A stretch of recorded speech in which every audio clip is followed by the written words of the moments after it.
네, 우리 같이 보겠습니다. 네, 오늘은 디모데 전후서 그리고 디도서 이 두 서신서를 같이 보겠습니다.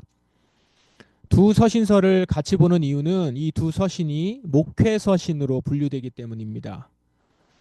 일단 이 두 서신서의 특징이 있습니다. 대상자 이 서신서의 이름이 교회가 아니라 사람이라는 거예요. 이 대상자가요.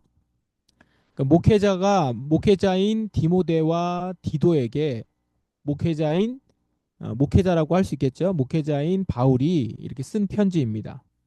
근데 정확히 얘기하면 두 서신서이긴 하지만 정확히는 디모데 전서하고 디모데 후서 이 두 권으로 나눠져 있으니까 디도서까지 하면 오늘 서신서가 세 권이죠. 그래서 오늘 세 서신서를 좀 살펴보도록 하겠습니다. 먼저 이 디모데 전서, 디모데 후서, 디도서를 순서대로 보시면 이렇게 됩니다. 디모데 전서, 그리고 디도서, 그리고 디모데 후서. 기록 순서대로 보면 이렇습니다. 기록 순서대로 보면 하나하나 한번 보시죠. 먼저 디모데 전 후서, 디모데 전서와 디모데 후서의 수신자가 누구냐면 디모데입니다. 디모데라고 하는 사람이에요. 사도행전에 보면 바울은 디모데를 2차 선교 여행 중에 만납니다. 루스드라에서 만나는데요. 거기서 디모데를 자신의 동역자로 삼습니다. 먼저 제자로 삼았다가 나중에는 동역자가 되죠. 그 이렇게 바울의 쓴 글을 보면 바울이 디모데를 얼마나 아끼는지 정말 이 아들처럼 이렇게 여겼다라는 것을 알 수 있습니다. 디모데는 바울과 함께 여러 선교 여행을 다녔고요.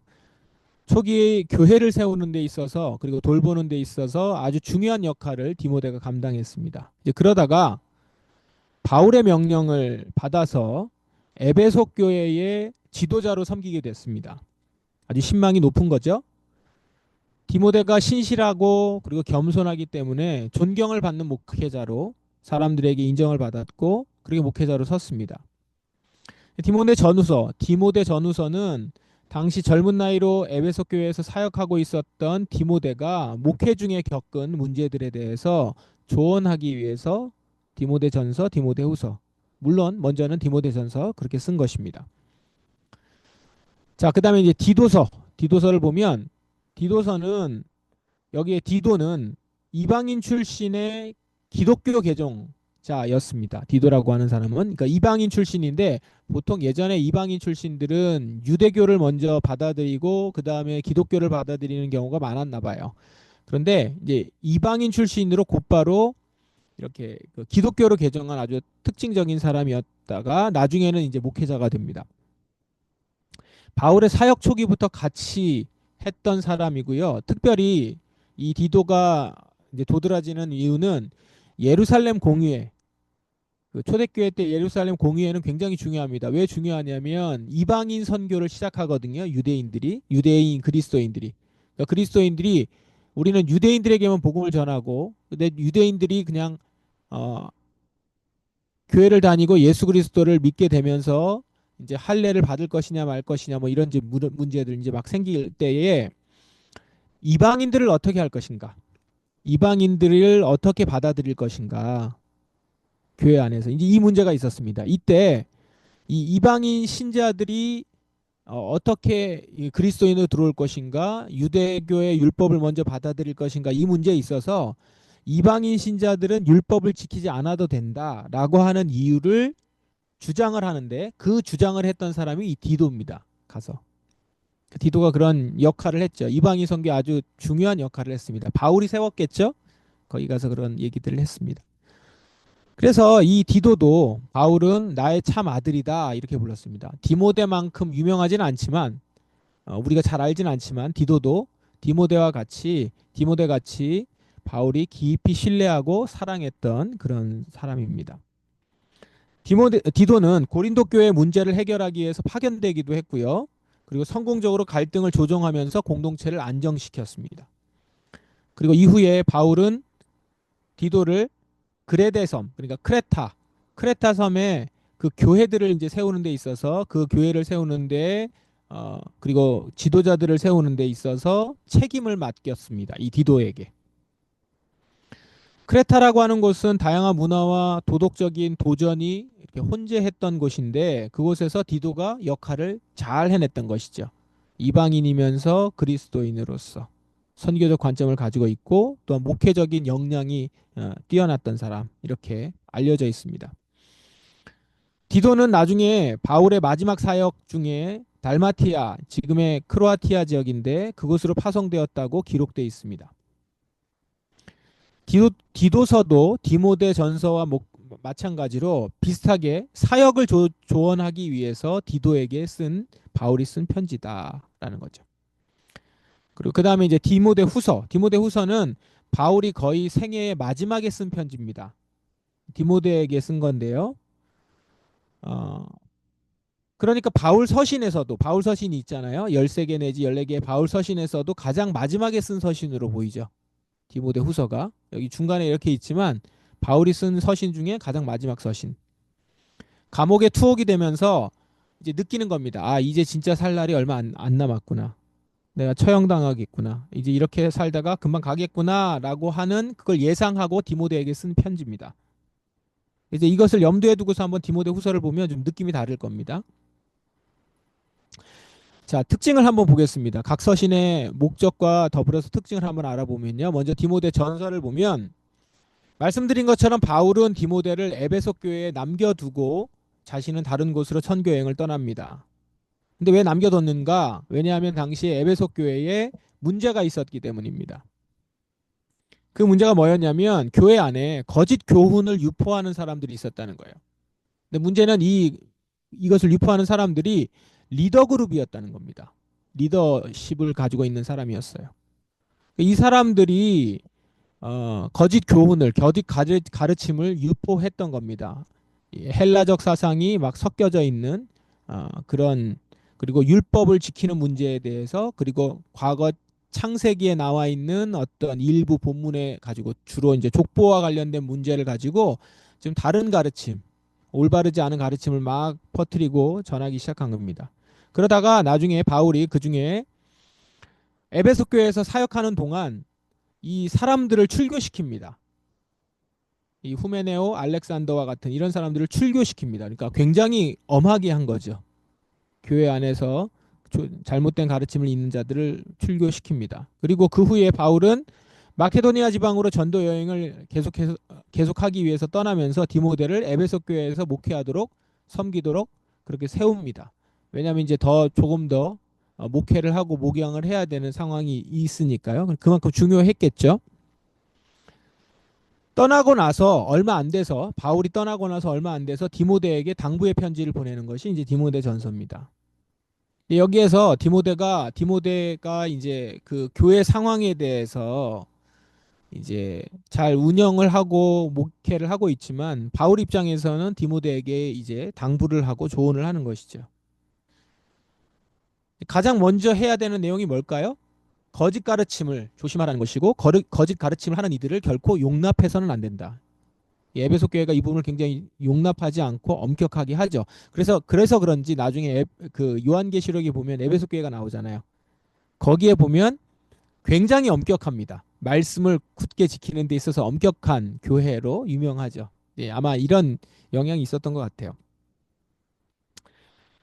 그러면서 디모데에게 지금 디모데전서를 쓰는데 한편으로는 디모데가 지금 섬기고 있었던 이 에베소 교인들에게도 동일하게 당부하는 내용을 지금 보내고 있어요. 그 디모데 전서에 보면 같이 나옵니다. 그래서 지금 디모데 전서를 받으면서 그 서신서를 받으면서 바울이 지금 자신에게 당부하는 것과 그리고 그 안에 내용에 보면은 교인들에게 전해야 되는 내용이 있어요. 이거를 디모데가 이제 전하겠죠. 전할 책임이 있었을 겁니다. 그래서 디모데전서 내용을 읽어보면 디모데에게 당부하는 말, 그 다음에 교회에게 당부하는 말 이게 이렇게 교차로 등장합니다. 자, 이런 특징이 있어서 그런지 몰라도 디모데전서라고 하면 디모데에게 쓴 글이잖아요. 편지잖아요. 그런데 디모데 개인에게 썼다고 보기에는 다소 좀 공식적이에요. 그리고 사무적인 분위기가 풍긴다. 이렇게 얘기합니다. 약간 좀 공식적인 교회에 쓴 것 같은 그런 느낌, 교회 공동체에 쓴 것 같은 좀 오피셜한 그런 느낌이 좀 있는 거죠. 이건요, 디모데 후서랑 비교해 보면 조금 더 확연하게 나타나는 특징이라고 할 수 있어요. 자, 여기서 한 가지 디모데 전서를 보면 에베소 교회잖아요. 디모데 전서에 그 교인들에게도 썼다고 했는데 그 교인이 에베소 교회 교인이잖아요. 이 에베소 교회에 거짓 가르침을 전하던 사람들이 리더 그룹이었어요. 그러므로 이 문제는 교회에 큰 문제가 될 수 있기 때문에 이제 두 사람을 출교시켰었던 것이고 그 중에 한 명이 후메네오 같은 경우는 출교를 거부하기도 했습니다. 그러니까 더욱더 경계할 필요가 있었죠. 지금 되게 심각하죠, 이 부분이요. 디모데전서에는 이들에 대한 경계에 대한 내용들이 목소리가 굉장히 이제 강하게 담겨 있습니다. 그런데 이렇게 말씀드릴 수 있죠. 에베소서가 있잖아요. 에베소서. 에베소서는 에베소 교회에게 쓴 거잖아요. 조금 전에 제가 말씀드린 것처럼 디모데 전서가 디모데에게 개인적인 것으로 썼다기보다는 디모데를 통해서 에베소 교인들에게 전하고자 하는 내용들이 많이 들어있어요. 그러면 이거를 에베소 후서 이렇게 얘기할 수 있겠죠. 에베소 전서가 있고 에베소 후서가 있을 수 있겠죠. 그렇게 보낸 것이라고 할 수 있는데 왜 디모데에게 보낸 것으로 하고 그래서 지금 디모데 전서라고 하는가? 이렇게 생각해 볼 수 있는 거죠. 이 편지를 만약에 에베소 교회에 그대로 보내는 오피셜한 편지라고 하면 이걸 누가 받아서 읽을까요? 뭐 디모데가 받을 수도 있지만 장로들이 있죠. 거기 리더 그룹이. 그 리더 그룹이 1차적으로 받아서 그 편지를 교회에 전하게 될 겁니다. 그렇게 되면 지금 이 디모데전서에서 중요하게 여기는 게 뭡니까? 리더 그룹에서 거짓 가르침을 가지고 있는 자들을 조심해라 이거예요. 예. 그런데 이 내용을 전하는 사람들이 이제 만약에 에베소 교회 장로들이라고 하면 이게 중간에서 전하는 데 있어서 문제가 생길 수가 있겠죠. 그리고 전하는 입장에서 봤을 때 자신들을 경계하려고 하니까 전하는 데 있어서도 약간 껄끄럽기도 하고 어렵기도 하고. 그래서 이 편지를 에베소 교회에 보내지 않고 디모데 개인에게 보냅니다. 그래서 디모데 개인에게 보내서 내용을 디모데를 통해서 전하도록 한 것이다. 그래서 디모데 전서 이렇게 이제 붙였다라고 보기도 합니다. 바울은 이 디모데가 권위 있게 에베소 교회 문제를 잘 해결하고 리더십을 잘 교체하고 그래서 교회가 잘 세워지기를 바랐던 것 같습니다. 자, 그리고 이제 그 다음에 디도서를 좀 보겠습니다. 디모데 전서를 보낸 지 얼마 안 돼서 디도에게도 편지를 보냅니다. 디도도 목회자라고 했죠. 디도서도 디모데 전서랑 비슷한 이유로 편지를 썼습니다. 거짓 교훈을 경계하고 경건한 교회 지도자를 세울 수 있도록 자격 요건들을 조성하고 그대로 교회의 지도자들을 세워야 된다. 이런 조언들을 합니다. 그 내용이 비슷해요. 그래서 디모데전서 읽은 다음에 물론 이제 디모데전서 읽은 다음에 디모데 후서가 우리는 있으니까 그런데 그거 읽은 다음에 디도서를 읽으면 비슷하거든요. 그래서 저도 보다가 한참 읽고 있다 보면 이거 디모데전서 아니야? 이렇게 느끼지거든요. 비슷합니다, 내용이. 그런데 분량은 디모데 전서보다 좀 짧아요. 내용은 비슷하고. 그래서 학자들은 디도서를 디모데 전서의 요약본이다 이렇게 얘기하기도 합니다. 그런데 여기에 중요한 차이점이 있습니다. 뭐냐면 디모데 전서는 이미 한 10년 동안 에베소 교회를 지속해서 사역해 와서 그 에베소 교회가 어느 정도 세워지고 그 가운데 리더십에 문제가 생겨서 생긴 문제들을 가지고 얘기를 해요. 그러다 보니까 거짓 선생이 생긴 문제를 해결하고자 쓴 편지라서 거짓 선생에 대한 얘기가 많이 나옵니다. 되게 강조하면서 나오고 그래요. 그런데 디도서는 그 지역에 그레데 섬 지역에 새로운 교회들을 세우면서 교회를 세울 때 명심해야 될 일들 그 중에 하나가 뭐냐면 경건한 일꾼을 세우는 거였거든요. 그런 내용을 일환으로 준비해서 글을 쓴 거예요. 그러니까 좀 글 전개라든가 강조점이 다르겠죠. 디모데 전서 같은 경우는 문제를 해결하고자 문제를 부각시켜요. 거짓 선생 조심하라. 이렇게 얘기를 하는데 디도서 같은 경우는 새로 교회를 세우는 거니까 경건한 지도자를 세워야 돼.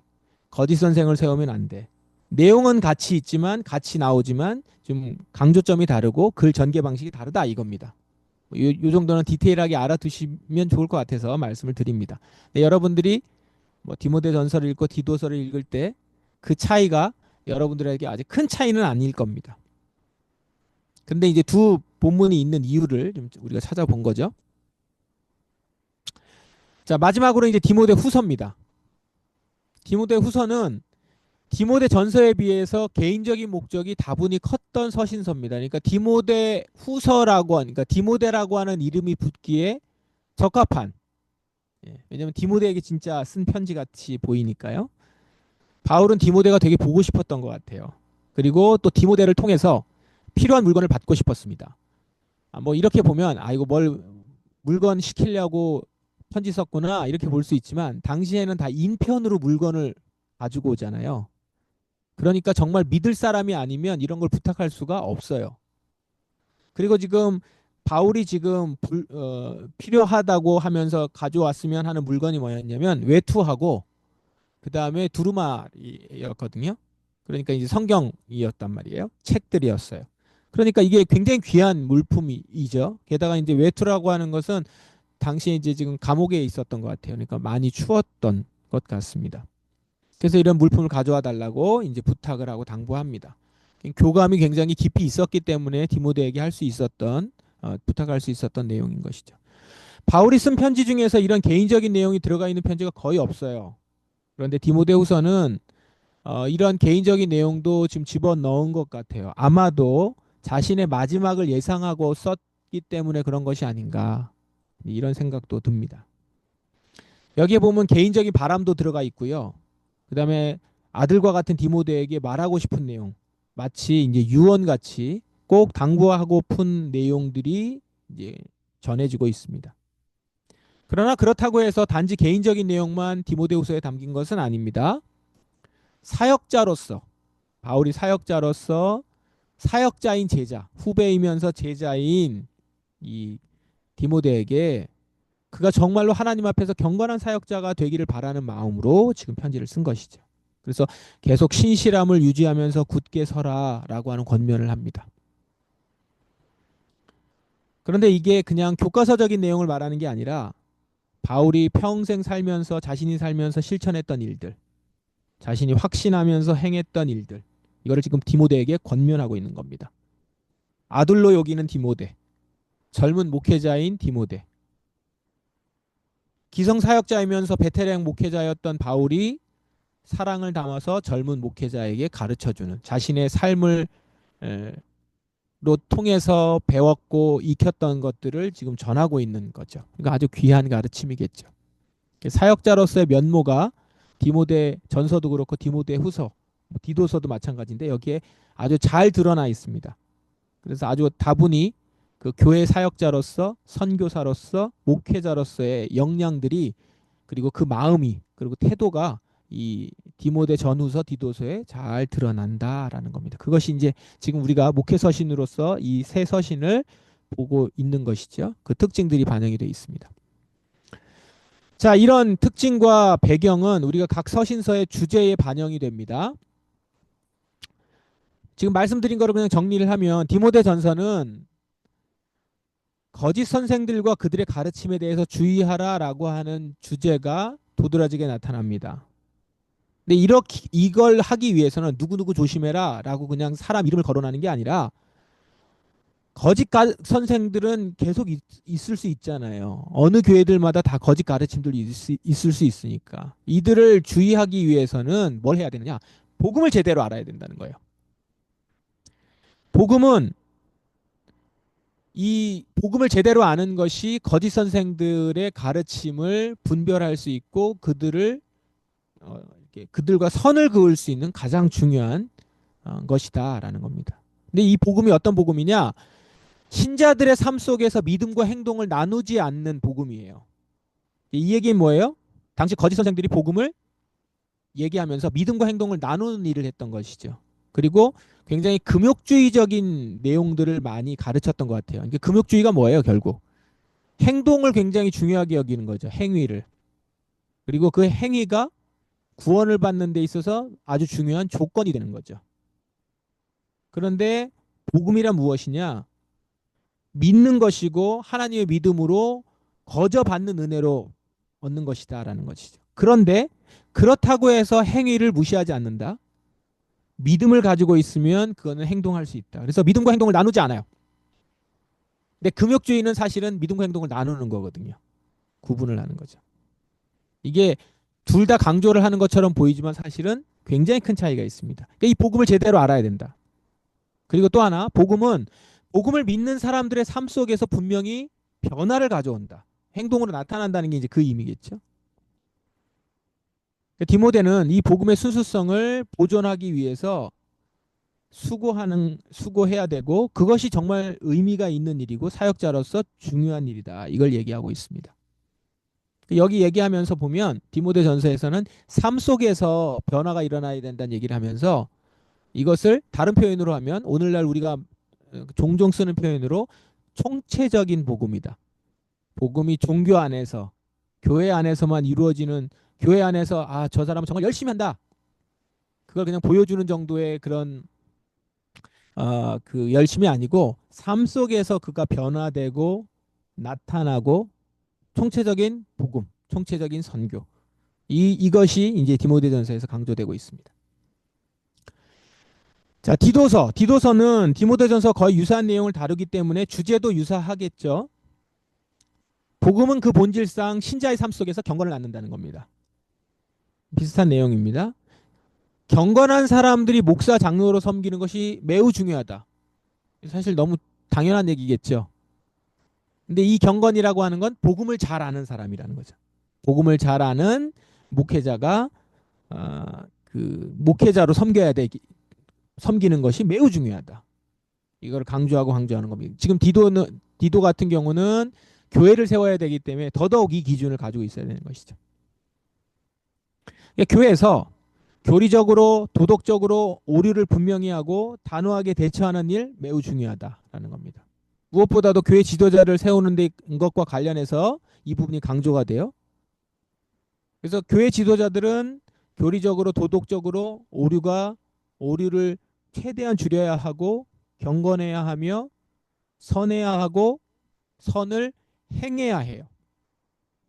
선한 성품일 뿐만 아니라 선한 행동을 해야 된다. 이거를 강조하죠. 그래서 디도서를 보시면 장로, 집사, 권사, 디모데전서도 그렇고 그 내용이 이렇게 많이 나오죠.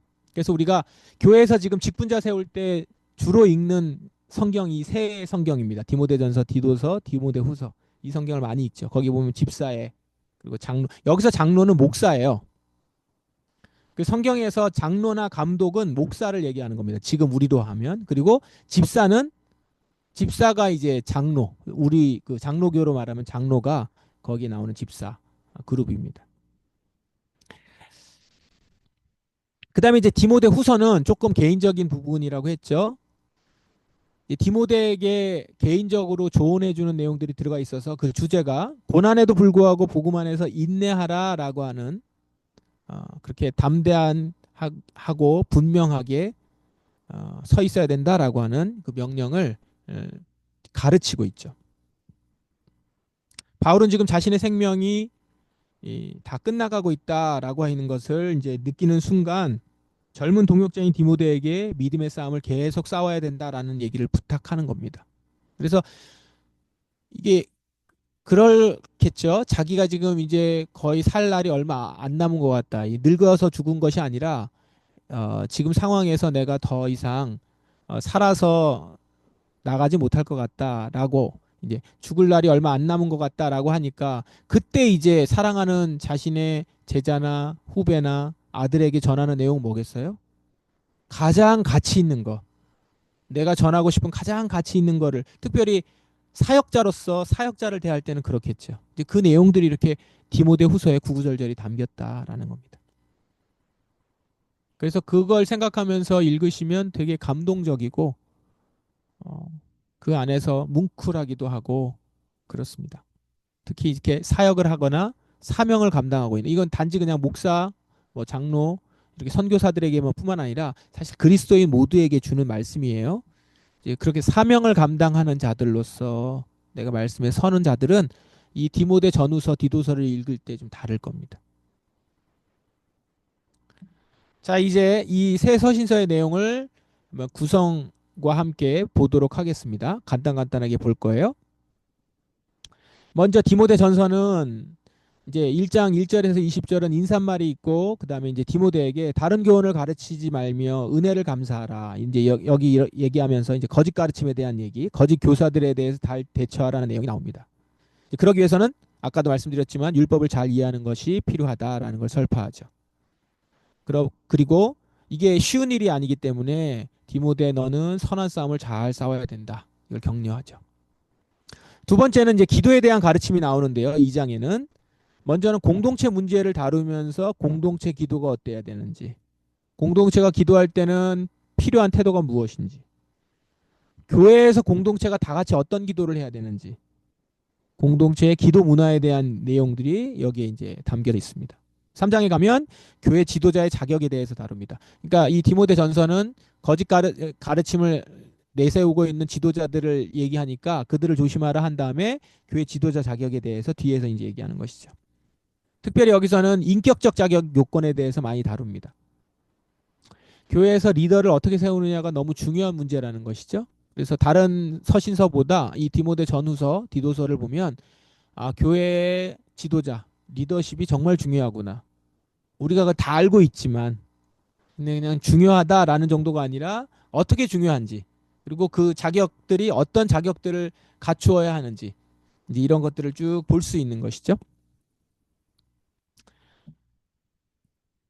그 다음에 이제 네 번째 4장은 이제 또 다른 당부가 나옵니다. 여기에 보면 이제 디모데에게 진실한 교사와 좋은 일꾼은 누구인지를 가르치고, 이거는 디모데에게만 말하는 것이 아니라 교회 전체에게도 주는 권면입니다. 여러분들이 성경을 읽으실 때 조금 면밀히 보셔야 되는 건 이게 지금 대상이 누군가 이런 거예요. 이게 지금 목회자 그 어떤 개인에게 주는 것인가, 공동체에게 주시는 것인가, 누구를 통해서 공동체에 주는 것인가. 지금 여러분 우리 포도나무 교회 성도들은 매일 지금 성경을 세 장씩 읽는 성경 읽기 하고 있잖아요. 지금 우리가 읽는 부분이 레위기거든요. 레위기 내용을 보시면 레위기에 제사장에게 주는 율법 말씀이 있고 이스라엘 백성에게 주는 말씀이 있어요. 그거에 따라 다르거든요, 조금씩. 그런 것들을 구분해 하실 필요가 있다는 거죠. 그거 없이 그냥 무턱대고 쭉 읽으면 했던 말 또 하고 왜 했던 말 또 하지 이렇게 되죠. 근데 그걸 구분해서 읽어보셔야 됩니다. 대상이 누군지 이런 것들을 좀 보면서. 그다음에 이제 마지막 당부와 거짓 교사를 조심하라고 하면서 그 맨 마지막 부분에 디보데서 돈 사랑에 대해서 경고를 해요. 돈이 중요하다. 돈이 중요한데 그걸 사랑하지 말고 잘 사용하라라고 하는 내용이 나옵니다. 그러니까 이게 사역자에게 지금 이 얘기를 한다는 거예요. 중요하죠. 사역자에게 돈에 대한 부분. 이제 그러고 보면 저도 목회자인데 목회자로서 제가 교회에서 아주 중요하게 여겨야 되는 부분이 사실 재정 부분이에요. 그리고 뭐 여러분들도 마찬가지겠죠. 우리가 살아가는 데 있어서 실질적으로 내가 돈을 어디에 쓸 것이고 그 돈을 어디에 얼마나 쓸 것이냐가 사실 내가 살아가는 데 있어서 생활 반경을 보여주기도 하고 저 사람이 어떤 가치를 가지고 살아가는지를 보여주는 거죠. 우리 교회가 재정을 많이 쓰고 아니면 그 재정을 쓰려고 노력을 하는 곳이 우리가 관심을 갖고 있는 것이고 중요하게 여기는 것들이죠. 그런 의미에서 돈에 대한 부분들. 근데 여기서 또 중요한 가장 기본적인 것, 돈을 사랑하거나 그렇게 해버리면 이제 완전히 다 망가지는 거죠. 그런 경우는 우리 교회 안에서 너무 자주 보잖아요. 그런 얘기 들려오는 것도 있고. 그렇기 때문에 목회자가 중요하다. 가르침이 너무나도 중요하다. 목회자로서의 가르침이.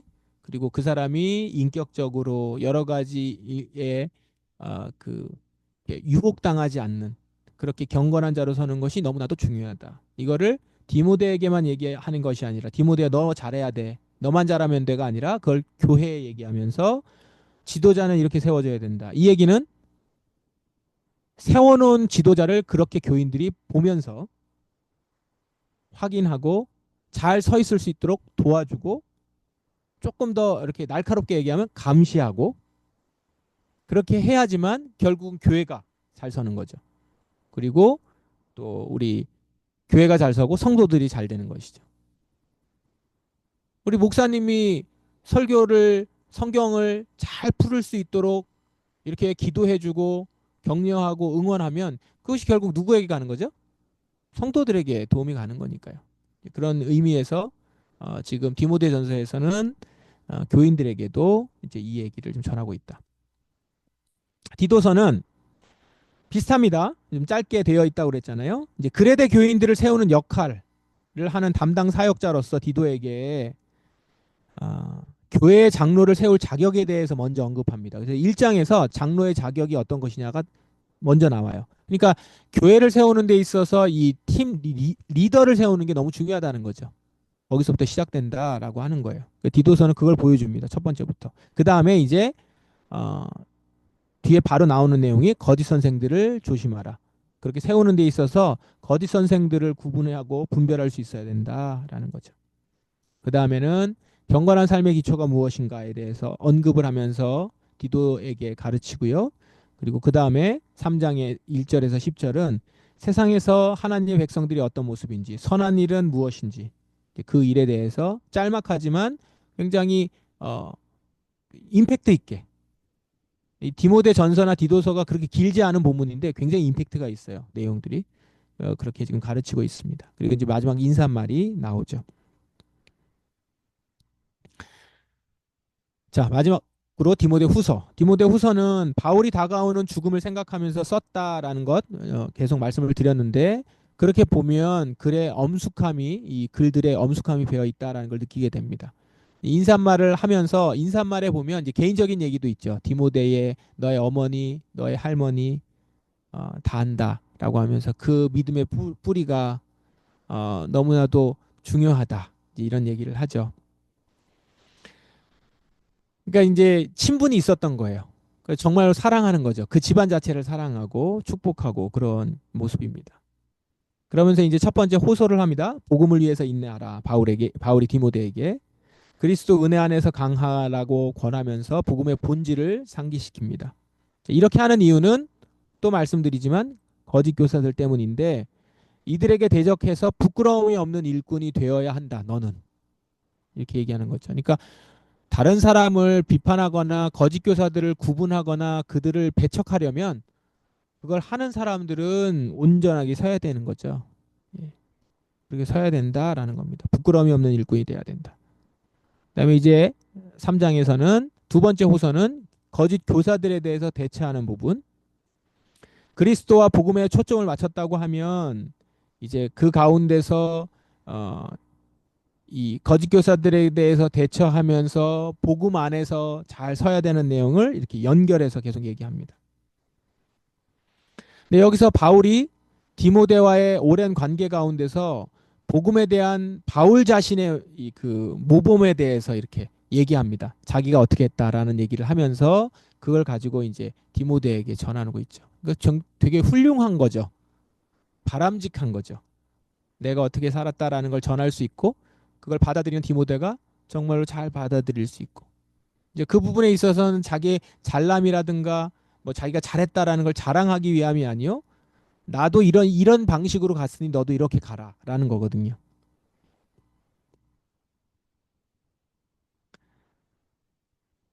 그러면서 이제 이 얘기가 중간에 나와요. 많은 사람들이 진리를 떠나서 변절했다라는 거예요.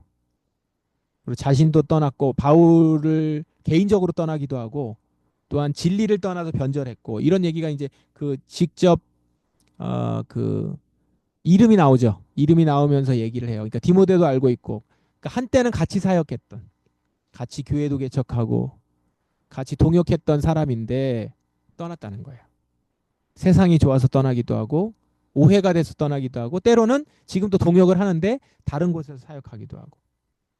근데 이제 여기서는 특별히 변절한 상황에 대해서.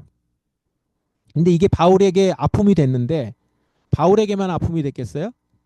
디모데도 이런 걸 겪을 거라는 거예요. 그거에 대해서 얘기를 해주는 겁니다. 그리고선 아까 처음에 말씀 좀 드렸듯이 맨 마지막에는 디모데 후서에서 이제 맨 마지막 부분에서는 이제 서신을 기록한 이유, 개인적인 이유가 나오죠. 너가 좀 빨리 왔으면 좋겠다.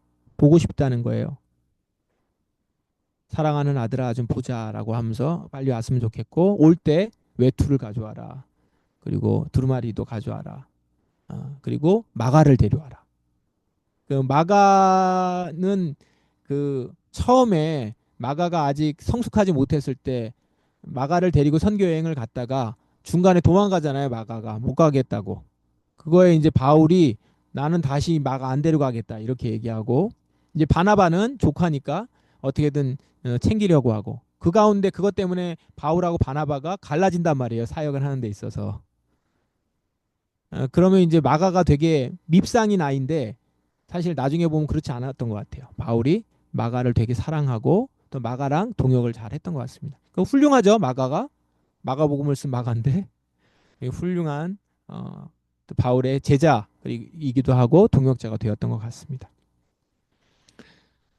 자, 이렇게 디모데 전서, 디모데 후서, 디도서 이제 순서대로 하면 디모데 전서, 디도서, 디모데 후서 내용을 이렇게 좀 같이 봤는데 내용이 그 제가 이렇게 나눠 놨지만 여러분이 보시기에 어렵지 않아요. 여러분들이 스스로 보시면서 정리를 하시면 좋을 것 같습니다. 마지막에 본문 하나를 좀 보고 마무리를 하겠습니다. 한번 읽어볼게요. 제가 디모데후서 4장에 나오는 부분이에요. 그러나 너는 모든 일에 신중하여 고난을 받으며 전도자의 일을 하며 내 직무를 다하라. 전제와 같이 내가 벌써 부어지고 나의 떠날 시각이 가까웠도다. 나는 선한 싸움을 싸우고 나의 달려갈 길을 마치고 믿음을 지켰으니 이제 후로는 나를 위하여 의의 면류관이 예비되었으므로 주 곧 의로우신 재판장이 그날에 내게 주실 것이며 내게만 아니라 주의 나타나심을 사모하는 모든 자에게 도니라. 이 디모데후서 마지막 부분이에요. 이 내용 끝나고 나서 이제 마지막 인사말 하고 끝나거든요. 그러니까 거의 마지막 글에 해당하고 디모데에게 속히 와달라라고 하기 전에 자신의 글을 마무리하면서 쓴 내용입니다. 그러니까 여기 보면 사랑하는 제자에게 담백하게 자신에 대해서 고백하고 있죠. 근데 여기에 내용에 이제 묻어 있는 내용이 뭡니까? 주님을 따라가는 길이 고난이 있었고 외로웠고 버림받기도 하고 그랬다는 것이죠. 근데 그러면서 전도자의 일을 했고요. 전제와 같이 다 부어졌다는 것이죠. 그리고 났더니 이제 나의 떠날 시각이 가까웠다. 이 얘기를 지금 하고 있는 겁니다. 주님을 따라가는 길이 고난과 외로움과 버림받음과 이런 것들이 있었다는 겁니다. 이제 버림받음 얘기는 왜 하냐면 요 바로 뒤에 보면 자신을 떠나거나 자신을 배신했던 얘기들이 쭉 나와요. 그런 것이 있기 때문에 그렇습니다. 그런데 이렇게 자신이 걸어갔던 길을 보면서 뭐라고 얘기하죠? 선한 싸움을 싸우고 나의 달려갈 길을 마치고 믿음을 지켰으니. 아, 이렇게 얘기할 수 있는 것. 자신의 인생의 마무리에서 사역을 정리하면서 전제와 같이 부은 바 되었고 선한 싸움을 싸우고 달려갈 길을 마치고 믿음을 지켰으니 이후로는 나를 위해서 의의 면류관이 예비되었다. 재판장이 나에게 이걸 주실 것이고 이게 나뿐만 아니라 주의 나타나심을 사모하는 사람한테는 다 주는 것이다. 그 얘기는 디모데 너도 이렇게 끝까지 살아라 라고 하는 것이겠죠. 의의 면류관이 예비되는 그런 삶이죠. 오늘 책에도 나와 있지만 그리스도인으로서 특히 사명을 받고 사역자로 살아간다는 것. 이게 그냥 저 같은 사역자뿐만 아니라 그리스도인으로 살아간다는 것. 그리스도인들은 사명자이기 때문에요. 그렇게 살아간다는 것은 주님의 일을 하고 주님의 사역을 감당하고 말씀대로 살아가는 데 있어서는 항상 반대에 직면하는 일들이 비일비재하고 그리고 어려움을 겪기도 하고 버림받기도 하고 외로움을 겪기도 한다라는 겁니다. 특히 바울과 같은 사역자는 교인들에게 동료들에게도 그런 일들을 당한 것이죠.